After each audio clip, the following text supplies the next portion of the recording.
Ano ba ginagawa niyo dito? Pwede na kayong umalis. Bas! Dali! Huwag na tayong paligoy-ligoy pa, Commissioner. Pumunta ako rito para siguraduhin na hindi mo ilalabas ang resulta ng eleksyon.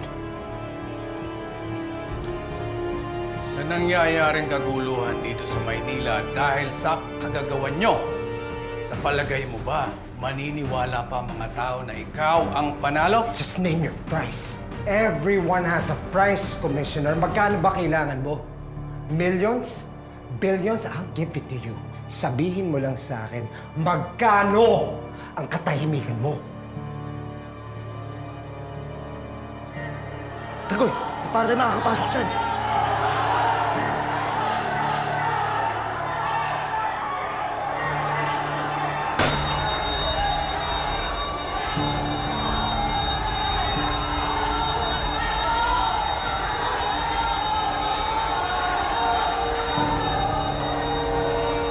Pasensya na, Mayor. Hindi nabibenta ang dignidad ko. Sukang-suka na ang mga tao sa pamumuno ninyo. Kaya panahon na para bumaba kayo sa pwesto at malaman ng buong Kamaynilaan na si Tanggol Montenegro ang nanalo noong eleksyon. So, sinabi mo? Hindi yata tayo nagkakaintindihan, Commissioner. Tara!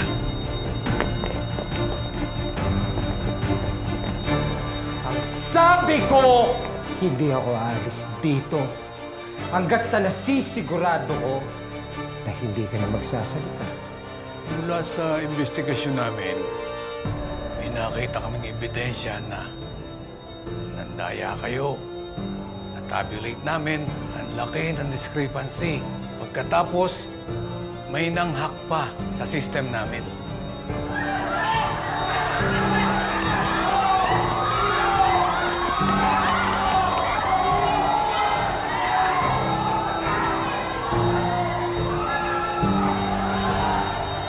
Ngayon nakikiusap ako kung wala na kayong gagawin.